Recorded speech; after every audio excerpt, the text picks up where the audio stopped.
The great British love affair with train travel is as old as the railways themselves. From the beating heart of London's metropolis to the majesty of the Scottish Highlands. Connecting coast and countryside with our great cities, the East Coast Line has it all.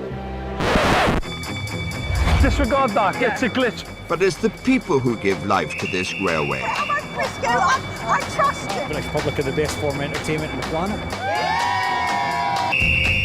The East Coast Line carries 19 million passengers a year on 155 train journeys a day, along almost 1,000 miles of track. East Coast is the largest operator on the line. It runs trains, manages stations, and employs nearly 3,000 staff. That's all you do it all day.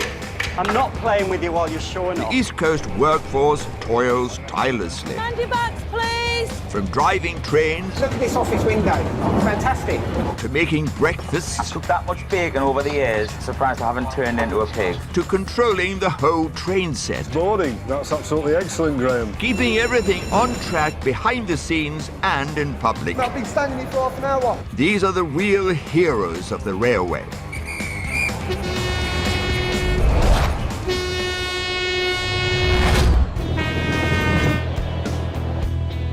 East Coast Trains is one of Britain's biggest and most diverse transport networks. Any breakfast for you this morning? No, nothing at all? There are 53 stations on the line, from the big city slicker that is London's King's Cross OK, sir, jump on the train. to some smaller country cousins. Back in the trenches now, and we'll go crazy in another half hour. 12 stations are managed by East Coast Trains themselves, and Newcastle, by far the biggest and the busiest, is one of the jewels in the crown. A Grade 1 listed building, the station has 12 platforms and handles nearly 8 million passengers a year. Train now at platform 2 is a 1944 service to Edinburgh Waverley. The local staff who work here take a Geordie pride in the smooth running of their station. Try and keep Newcastle's image cleaner. Take your time, sir. But they never know exactly who or what is coming down the line. They see it all here, the good, the bad, and occasionally the very ugly.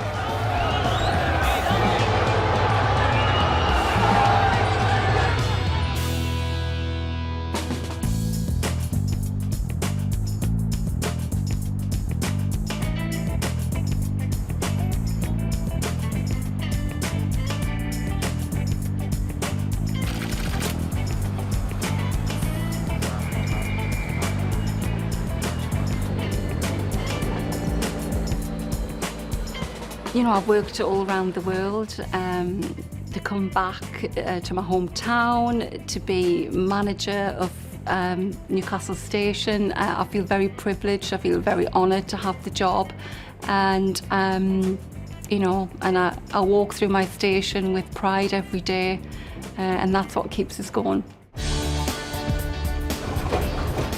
Station manager Louise is the queen of all she surveys. Newcastle Station is her pride and joy.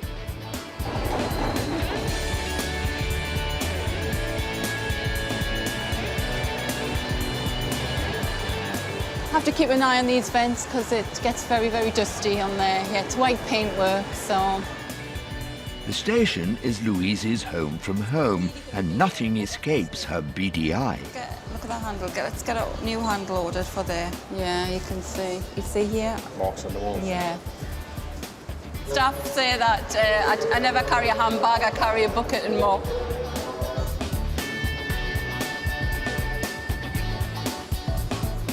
Oh, you got a film on the top. That was just cleaned yesterday as well. Yeah, I know. Okay.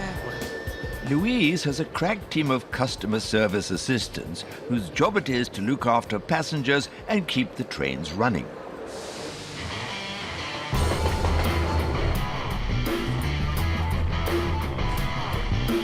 Railway lifer Daz is one of the station's longest-serving staff. This is the one, darling, this is the one, yeah.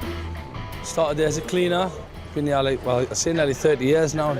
It's good life, man, it's really good life. Like his boss, Louise, railways are in Daz's blood. I'm hoping to be a 50-year man, I think. I've worked it out. If I do a 1-year extension, I'll do 50 years. I'll get that for you. If you step inside the door, I'll get it on for you, OK? Part of Daz's job is the safe dispatch of trains. Believe it or not, there's a lot more to it than blowing whistles and waving. Daz must make sure his trains leave on time, or East Coast pays the price. If the train leaves late, then it incurs costs to our companies. We have to pay Network Rail, because obviously it might delay something else.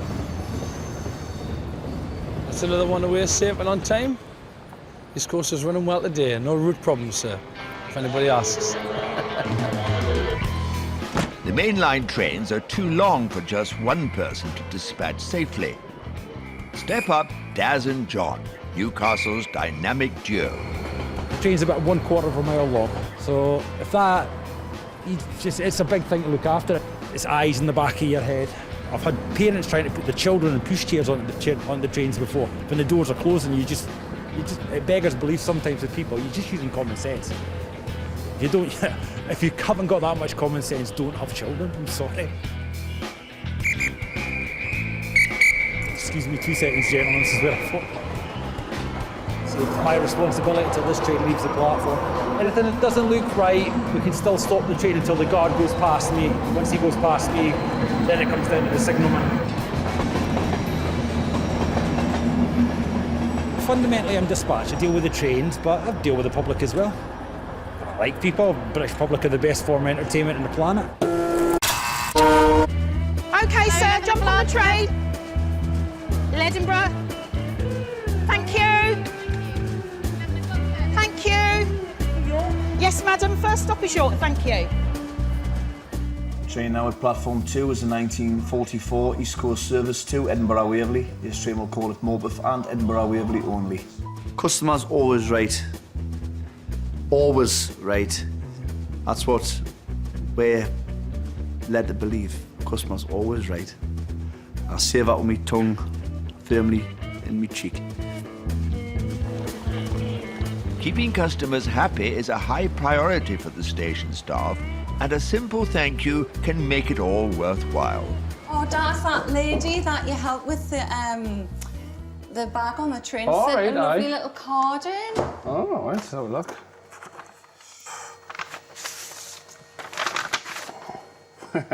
Is that us? No, it's not. Huh? Oh, I remember the one eye. The bag went to Durham. And we got it back. That's right, aye. That's nice, isn't it? Oh, well done, well done. thank Right, you. I'm going to put Cheers. your little You're telling me grateful. All right, on the board. letter yeah, on lovely. the board, okay? Thanks, boss. Cheers. Okay. Each thank you letter gets a place on Louise's special board of praise. Mrs. Jones is everybody. So our customers that go on the trains, coming through the stations, we call everyone our Mrs. Jones customer. It's Louise's baby, yeah, she loves that kind of thing, aye, definitely, aye. So I'll be in her good books for a few weeks with that one, eh?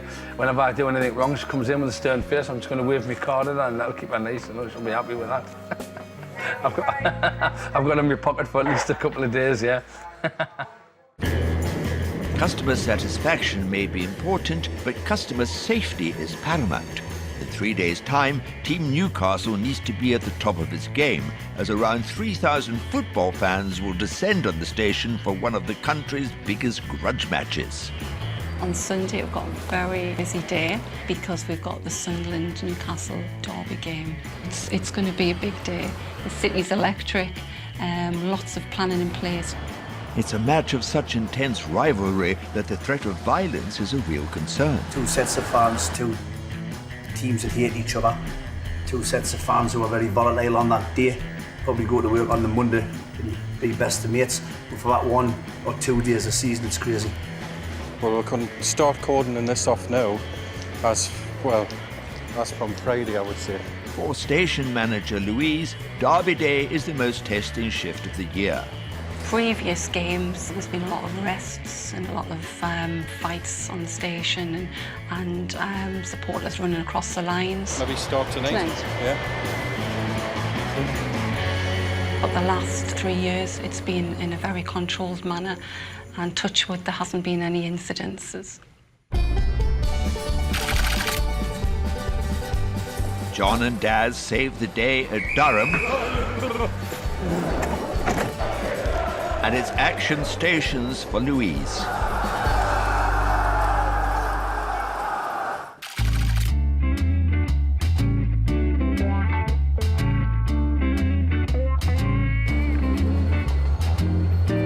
It's early afternoon in Newcastle, and information controller Daz has a short announcement to make. Train at platform number 4 is at 13:42. Cross-country train service to Penzance, calling at Durham, Darlington, York, Leeds, Wakefield, Westgate, Sheffield, Chesterfield, Derby, Tamworth, Birmingham, New Street, Cheltenham Spa, Bristol Parkway, Bristol, Temple, Meads, Taunton, Tiverton Parkway, Exeter St David's, Newton Abbot, Totnes, Plymouth, Liscard, Bodmin Parkway, Lostwithiel, Parr, St Austell, Truro, Redruth, Camborne, Hale, St Erith and Penzance. Platform 4 for the 13:42 cross-country train service to Penzance. See how long that is? It's ridiculous, man.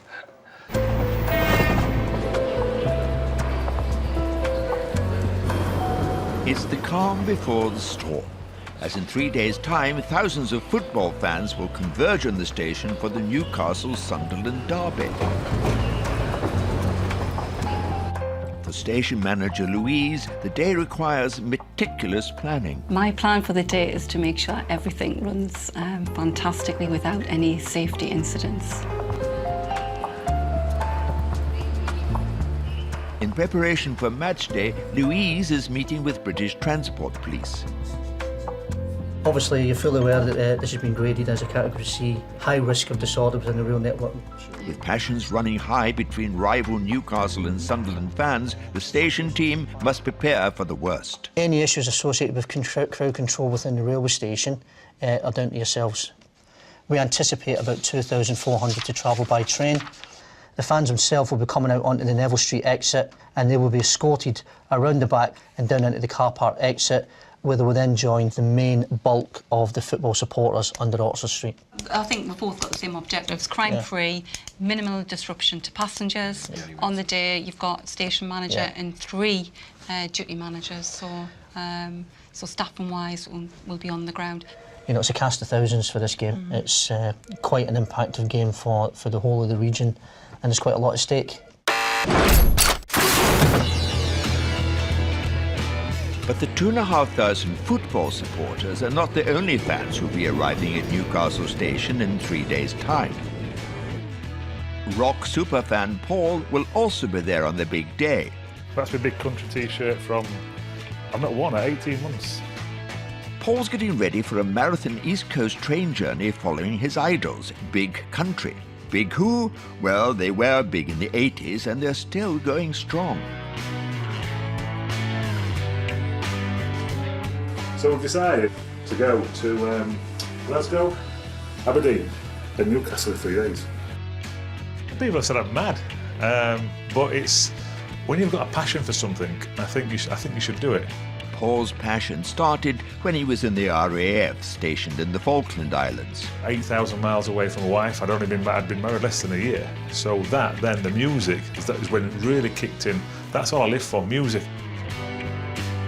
The album's called The Journey, and that's what we're going on. And we're all going on this journey because in life, that's what it's about. You know, we're all on one big journey.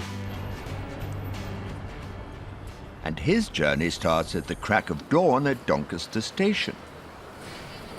It's 6 o'clock and we're like 15 hours away before the first chords go from Big Country, but here I am now. I'm actually buzzing, waiting to, and I still have to wait 15 hours. That's what it is, it's crazy.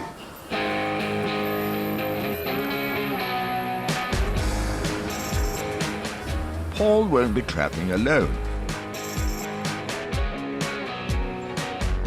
3 stops up the line at Darlington, another Big Country fanatic joins him, and he's called Paul too.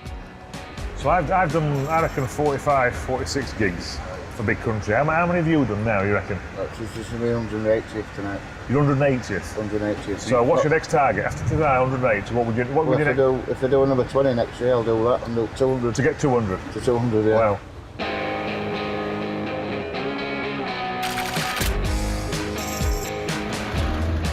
Glasgow, and for one night only, home to the two Pauls musical heroes. We're now in our big country mood. Come on, and look at Paul, look his all his badges, see? Best band in the world. The transformation, isn't it, yeah? This morning you saw what we are and we're just mental on big country. That's what it means for us still. These are all albums and such a... It's Paul's 108...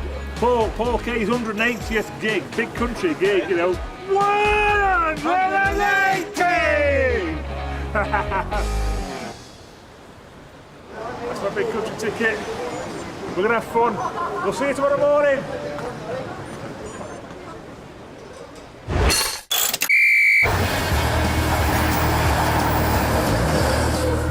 Certain days in the year test certain stations to the limit.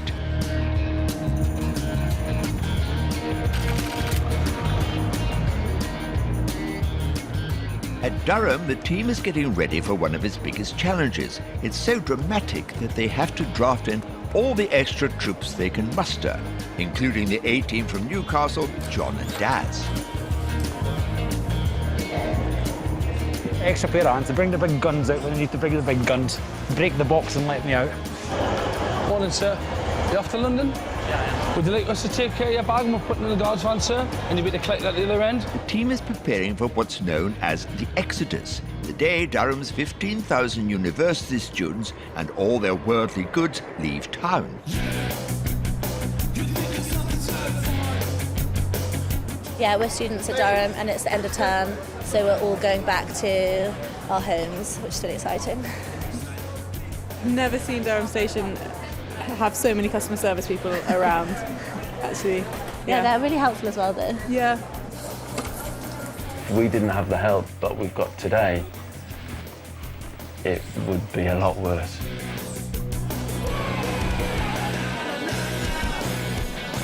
We've got marketing, we've got station managers down from Darlington, we've got the one that's in charge of Newcastle.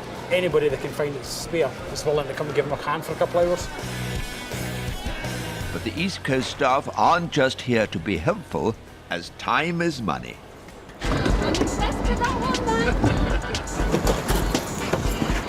The team can't rely on sleepy-headed students to get themselves and their bags on board in time, and any delays can incur fines of thousands of pounds. We've got 90 seconds to get a train from stop to start and off the platform, so when the wheels stop, the 90 seconds begin. If the train is delayed, we get fined for every minute of delay time that we incur. So there is high pressure on this.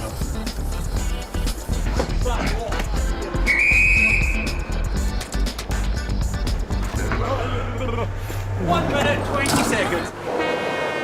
Mission completed, and with a whole 10 seconds to spare. So it's back in the trenches now, and we'll go crazy in another half hour. Hiya. If you wish, aye. I got my degree in it. Oh, aye. If I doesn't get on the train, I'd fail. Aye, not a problem. No. You can watch it go in safely. The only people who can go in is us with carriage keys. You have to be railway staff to get in.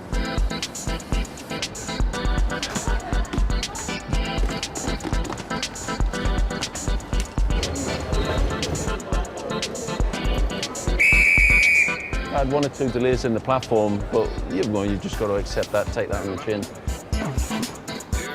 By close of play, the supercharged Durham team have dispatched 10 trains, sending around 2,500 of Britain's brainiest and their dirty washing homeward bound.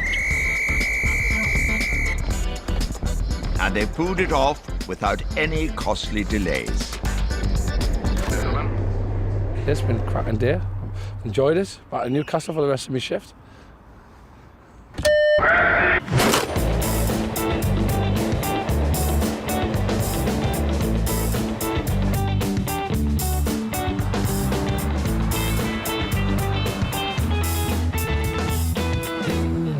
After a late night in Glasgow, rock superfans Paul and Paul have taken the train up to Aberdeen for the second gig of their big country marathon.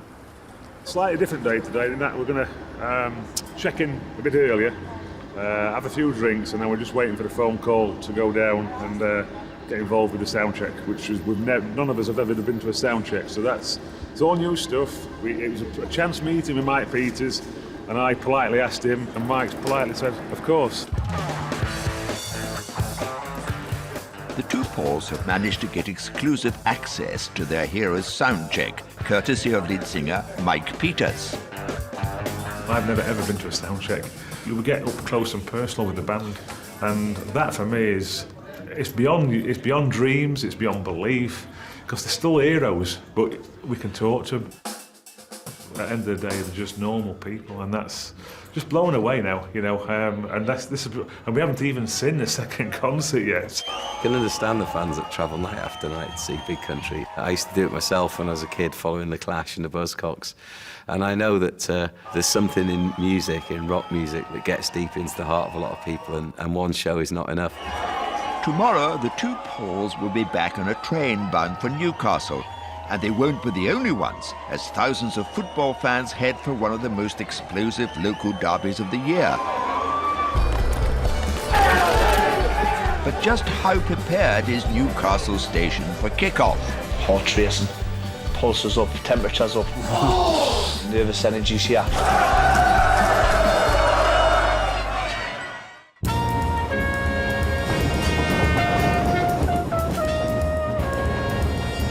Before I started working on the railway, I was playing a lot of football. I was going on a lot of football trials and what have you. And I was meant to have one at sort of Ipswich Town and sort of one at Sunderland. You know, I come on the railway as a short-term sort of fix before I go on these trials, and I had my life mapped out. I was going to be a superstar footballer. It never happened like that, unfortunately. I come on the railway as a short-term fix, and I'm here 22 years later.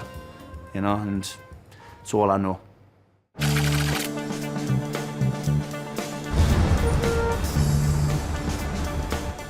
It's the day of the Newcastle-Sunderland football derby. It's a potentially volatile clash, and the station could easily become a flashpoint.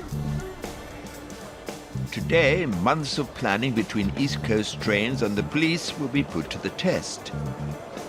This is always a tense fixture, but the stakes are particularly high today. If Newcastle beats Sunderland today, I think we're 5 points clear of a relegation spots at the minute. So if Newcastle win today, we'll go 8 points clear. We've only a few games left, so Newcastle would be safe from relegation. So it's a massive game for both teams, you know. It's 10 in the morning, and with a midday kick-off, the station's already filling up with local Newcastle fans as well as regular passengers. With thousands expected to pass through the station, anything that could be picked up and thrown must be cleared. But there's one object that's proving tough to shift. Well, you'll get that off me, Bonner. It's the deal off that will be the problem. Someone's left a tricycle locked up to a railing, slap bang in the middle of the concourse. We'll try to get in touch with NE1 to come and remove it, but they're not like us, they don't work weekends, so we're having it removed. Note that one. On this way. The deal off the one. Rest it on there. Right as close to the edge as you can.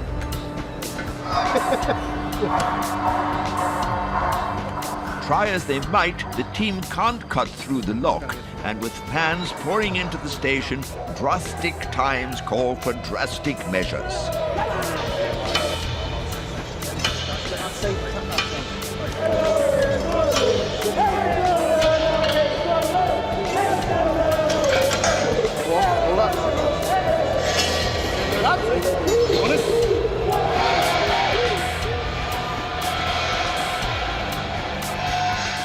Just in the nick of time. The first of several special trains packed with Sunderland fans is about to arrive. This is a calm before the storm, and we've got everything, all the preparations in place, and we're just waiting for the special service to arrive.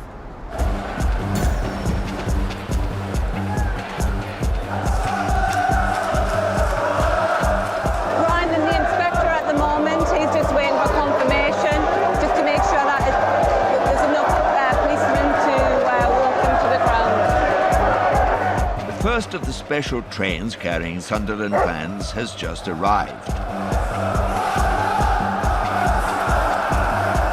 plan is to keep them together, away from rival supporters and under police escort, all the way to the ground.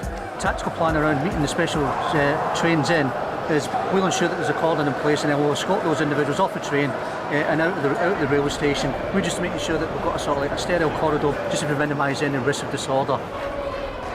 The Sunderland supporters are held in a car park at the edge of the station until all the special trains have arrived and the fans can be escorted to the ground. I think it's important to say that the vast majority of the individuals who go to this football match are honest, decent, hard-working individuals. However, like any other typical event, a minority can potentially spoil it for the rest. With the first wave of fans held in the car park, another football trainload arrives. Police rush back and repeat their routine. Yeah, more than here, just so they can get the lines in order over there to escort them out. Louise has held her nerve so far on a very tricky day. There's women at work here who actually take like the day off because they would just hate. They hate Derby Day.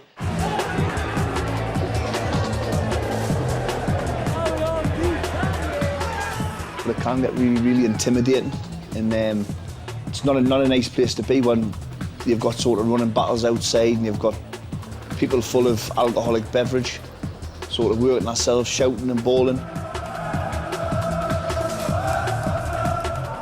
The police do show a presence out there, and they do police it quite well. But they cannot be everywhere all the time, and that's when the trouble starts. But now the station is trouble-free and the police are ready to escort the Sunderland fans to the match.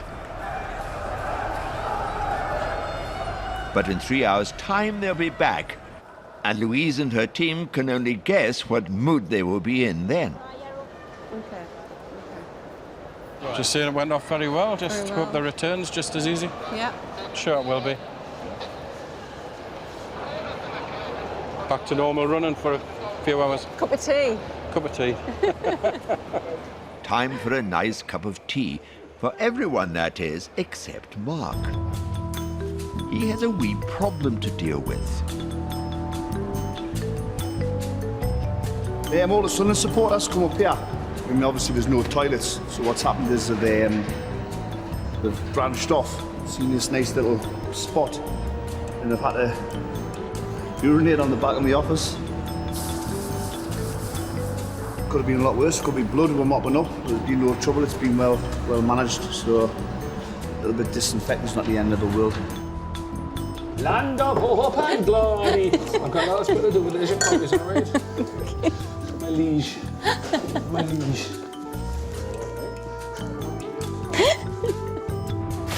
It may be calm now, but things are bound to hot up after the game. If Newcastle win, the city centre have a good atmosphere about it. If Newcastle get beat, then we'll feel worse because of the fans. The natives will get restless and there will be disturbances, but let's just hope that there's a fair result up St James's Park today. I'm sure there will be.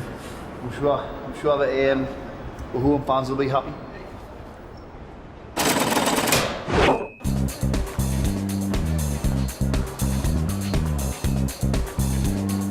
With Newcastle Station temporarily back to normal, another train is about to hit the tune.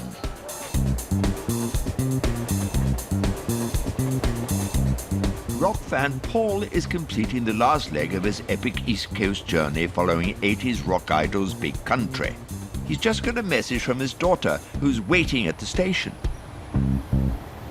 She's just sent me a text on the phone. Just read this in your stars, laugh out loud. Don't let them travel wear you down, because you'll feel a sense of achievement at the end of the day. How ironic. Now, that's fate.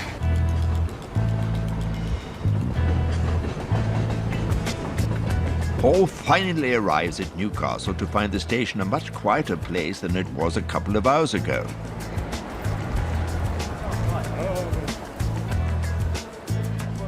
Just arrived at Newcastle. It's full of police and I've got my daughter now, so we're on the third gig.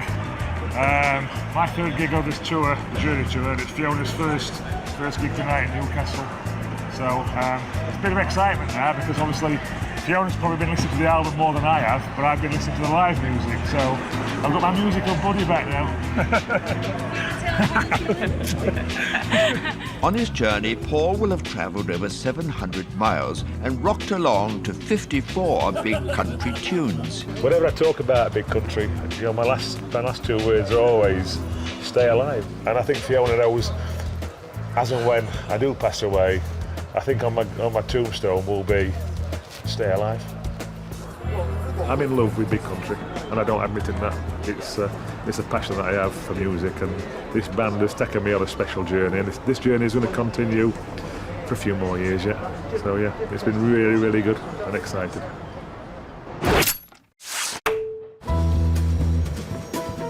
Newcastle Station may be quiet now, but it's still a very tense time for some of the staff. Newcastle fan Mark doesn't quite have his mind 100% on the job. 5 minutes to kick off. Heart racing, pulses up, temperatures up. The nervous energy's here. Yeah. Hello, mate. Nervous, mate. Nervous? Alright, it's a couple of minutes again, isn't it? Yeah.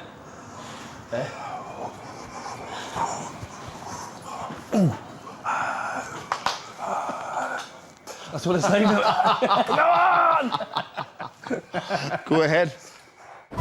While the boys worry about the match, Louise's concern is what the result might mean for her station. Everything that's happened today, it will now be in reverse formation, so we'll have to be waiting for the fans to come back. But for a safe operation on the station, I would like it to be a draw. It'd be good for us. When the big game kicks off, Newcastle Station gets the good, come on, the bad, what a nightmare, and the ugly.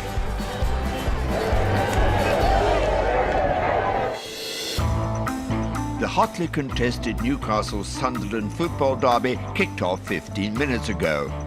At the station, for Newcastle fans Mark and Daz, the love of the tune is too hard to resist.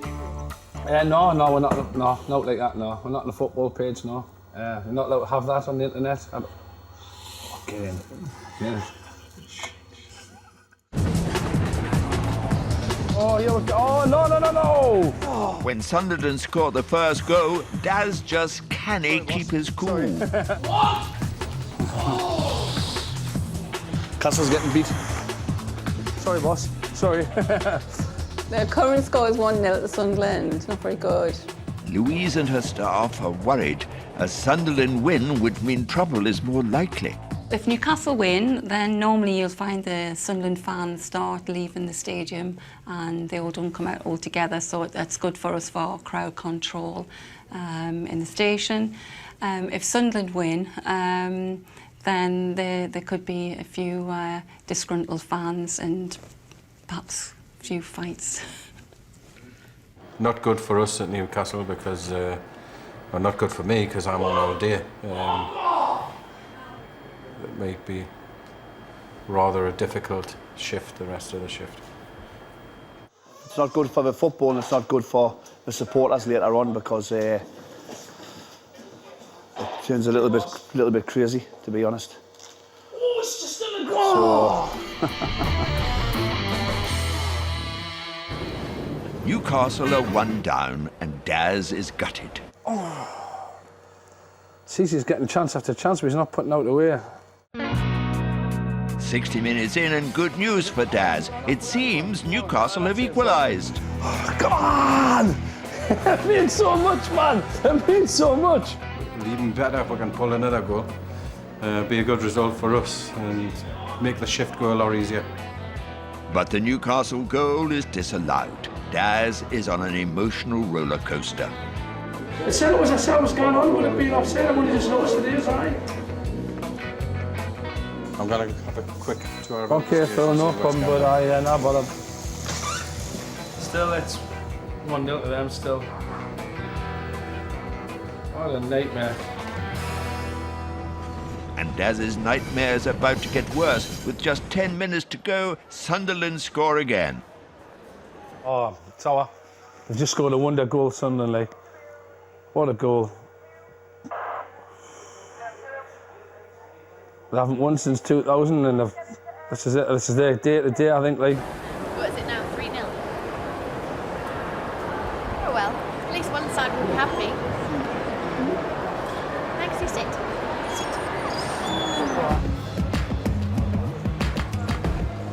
At the final whistle, Sunderland win 3-0 and Louise fears the worst. The major concern now is just the clash between the Sunderland fans that are coming to use the station and Newcastle fans that are in the station. There's not going to be a problem with the Sunderland fans because they're all going to be in good spirits because it's a cracking result for them. Unfortunately, for us, it's not. It's a good result. It's an absolute nightmare when it kicks off and the supporters on each other's throats. It's not a nice place to be honest. It's a little bit intimidating.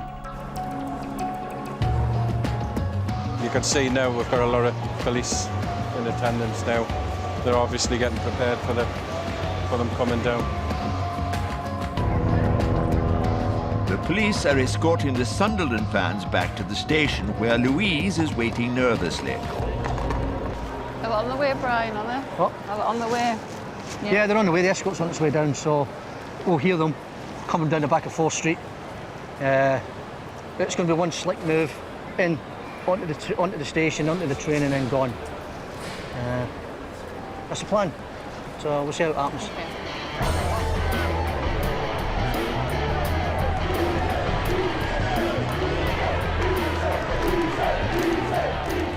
En route to the station, the victorious Sunderland fans taunt their Newcastle rivals who are growing increasingly agitated. Yeah, for information, we've got large crowds, at the top of the west end of Newcastle Central Station, possibly estimate about 200, 250.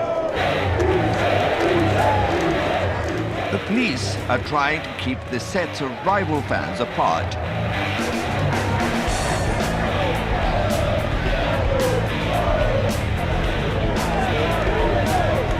But almost inevitably, it all starts to kick off. Right, guys, you've heard what I said there. Massive problems with the escort.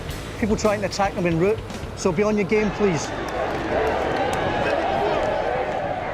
With skirmishes breaking out in the city centre, the police need to get the Sunderland supporters out of town fast. For Louise, it's becoming the stuff of nightmares. Suddenly, a large group of Newcastle fans break through into the station on the hunt for their rivals. Apparently we've got a load of supporters coming down there, jumping over the barriers. Dog handlers to the front end of the station. Dog handlers to the front of the station. Some supporters start throwing things at the police. Right, oh, Charlie, November officers, draw your buy-ins! Draw your buy-ins! Stand by! Missile's been thrown, missile's been thrown! While the police handle security, Louise's main concern is to protect the passengers in her station. Just want to move back, you're going to get hurt here, OK? Move back. Thrown, missile's been thrown! Station, come on, we're at the back! So I'm going to ask you to move back in case you get damaged. What are collies? All unprotected officers, back to the front of the station! Back to the front of the station. Go on, let's get some call.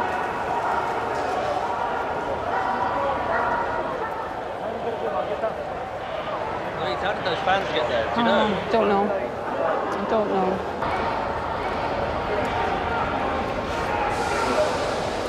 Guys, are you all right? That wasn't good, was it not? And what they've done is they've climbed over the gates and tried to get a platform 12 and thrown things. But that was bad.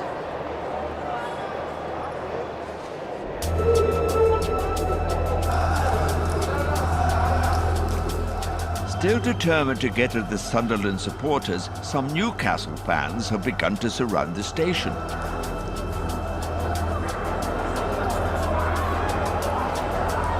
Is it the Newcastle fans that's throwing the stuff? What, they're throwing the stuff at us? To protect everyone inside the station, the police form a human shield. Anybody in now, unless you take it, no, it's the same because let everyone in. basically what we've done, we've closed the front doors here because there's still a lot of Newcastle fans outside, obviously knowing that the Sunderland fans wanting to get on the train. We were planning on going to get taxis, but obviously we're barricaded at the station because people throwing coal and cones, fighting. We can't get out of the station, we're locked in practically. It's essential to get the Sunderland fans off the station before the situation gets worse. Once they come and go, then open the station to all traffic. But they're on the way in now as we speak. We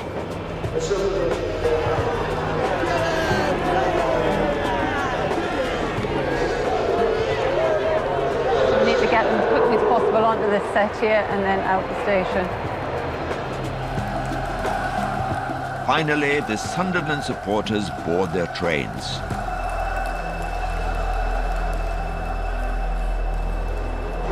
Wasn't good.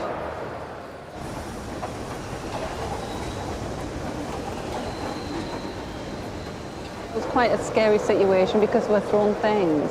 We haven't had anything like that for the last three and a half years.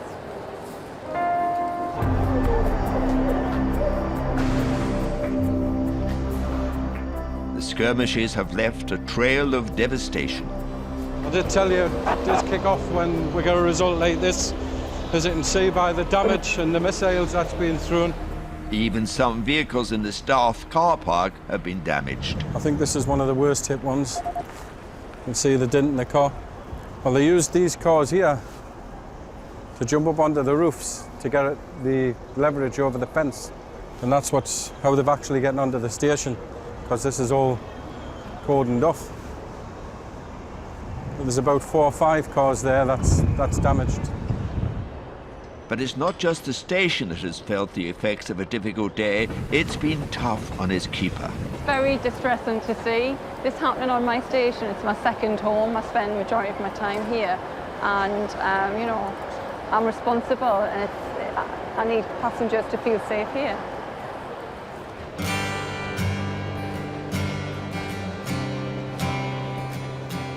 Derby Day has taken its toll on the Toon, claiming 29 arrests and 3 police officers injured. I'm a Newcastle fan, I make no secret of that. And I think what the Newcastle fans done to our own city on Derby Day, it makes us a little bit ashamed to smash up our own city centre. It's ridiculous. And they're just like, you know, they're not just smashing up our city centre, they're smashing up property that belongs to people who are working class. And they've got to go to work, and they've got to work hard to pay for cars and car repairs and shops and little businesses getting windows put out and that. I think it's just a disgrace. You know, it's going too far. It's taking it way too far. And these aren't just kids, these are grown men. And unfortunately, on this occasion, it was the Newcastle United fans that let ourselves down big time. So yeah, on that day, it made us ashamed,